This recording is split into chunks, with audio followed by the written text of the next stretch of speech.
My name's David Lau. I'm a poet and editor and essayist, and I'm from California originally, from Long Beach and Los Angeles. And these days I live in Santa Cruz, which is about 75 miles south of San Francisco, north end of the Monterey Bay. And I teach out there at University of California, Santa Cruz, and Cabrillo College, a two-year college. And I've been in that city for maybe 7 years, something like that. Pretty much since I left Iowa City, I've been in Santa Cruz. I was here in the Writers' Workshop 2001 to 2003. That was a kind of insane time, I guess. It was the first week or two that I was here. September 11th happened, and so things changed, I suppose, politically, very much so when I was here as a student.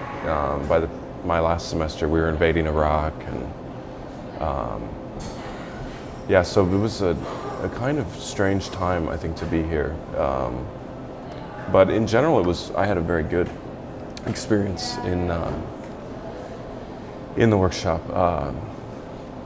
Fellow students were probably the best resource in some way, but the faculty is also very good. So, and it was a time when, all you did was talk about poetry and philosophy and politics, and I haven't really had any sort of experience that resembles that since I've left here.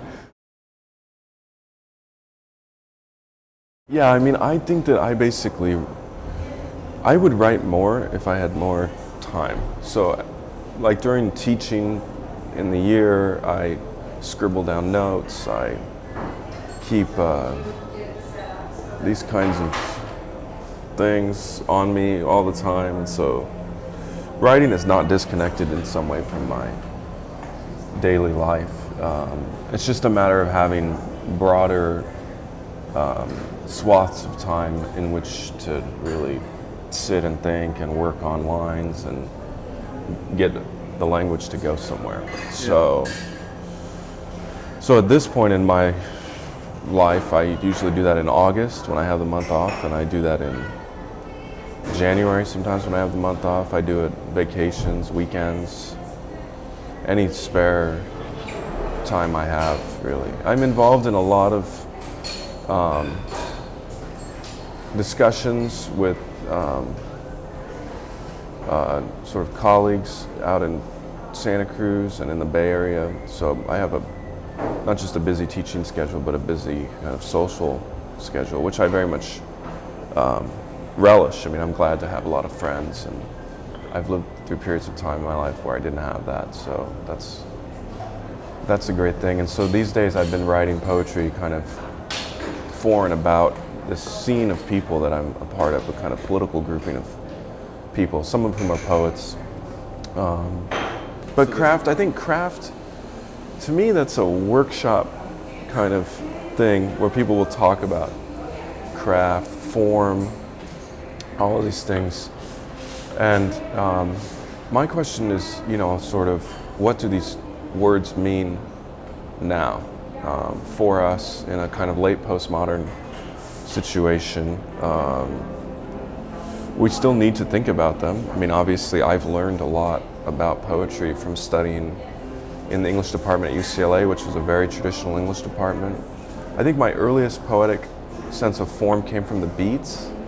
When I was in high school, I read Amiri Baraka and Allen Ginsberg and Jack Kerouac, and so I had a very sort of almost jazz-based sense of what poetry was.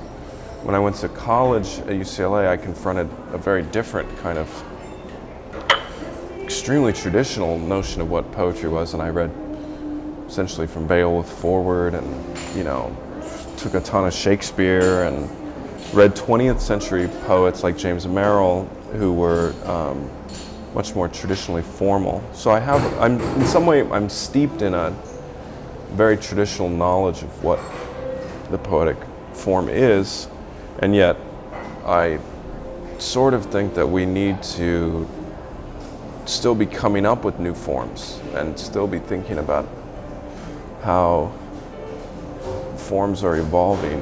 And my own sense of craft sometimes, my own sense of an aesthetic is really an anti-aesthetic. It's not a straightforward, like, this is beautiful. I'm looking for things that surprise me, and oftentimes that's really going into terrain that maybe writers haven't thought about in some way. So I don't have a good, I'm trying to figure that out. What would it mean to think about craft? I suppose I'm always trying to find things that I haven't written about. I guess that in some way, I think that Mallarmé's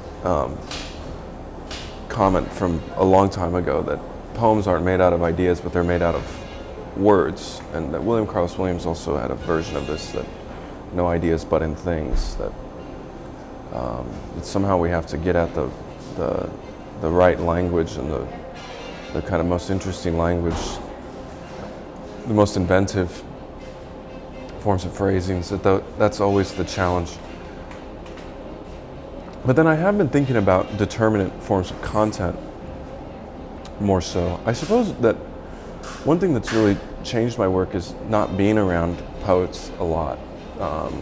My wife is very interested in contemporary poetry, and she's very, very knowledgeable of history of literature. So I'm around people who know and appreciate the kinds of things that I do, and I've made efforts to kind of educate my colleagues and friends of mine about why I write the way I do, because they don't have an intuitive sense of being an experimental poet the way my friends from Iowa City once did.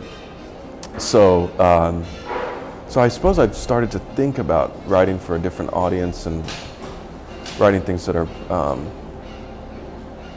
more sort of about, this is about this. Whereas I used to think that in poetry it was hard to say what things are about. Aboutness itself was a difficult question.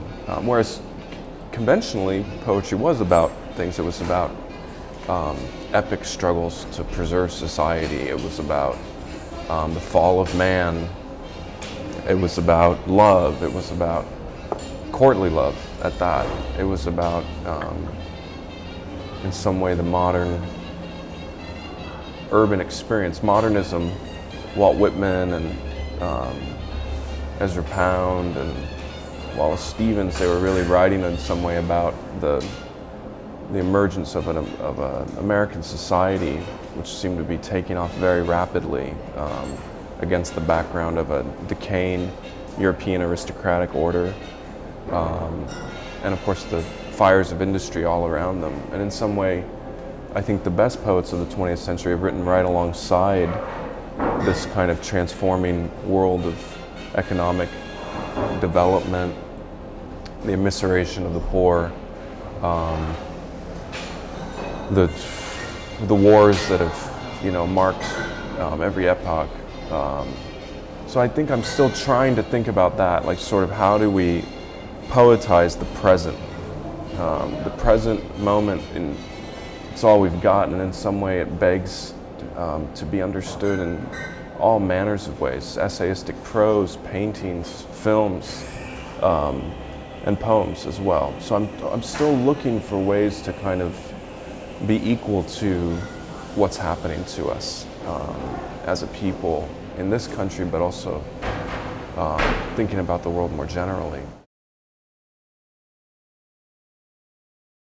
I live in Northern California, where the idea of spirituality is an extremely corrupt one. It's tarot cards or Jungian psychology, or just bad kind of notions of pseudo-spirituality. Okay, so, but to me, that concept of the spiritual, that word is really very much bound up in my reading of German philosophy. Okay, so in German, the word Geist means spirit, but it also means mind in some way. So I think that the question of the spirit is no small one. I mean, it's very much has to do with these things I'm talking about, the sensorium, the kind of the experience that we have of the world around us in some way. Hegel once talked about the idea of a kind of world spirit. And so I think that poetry, insofar as it's compelling to me, is trying to get at,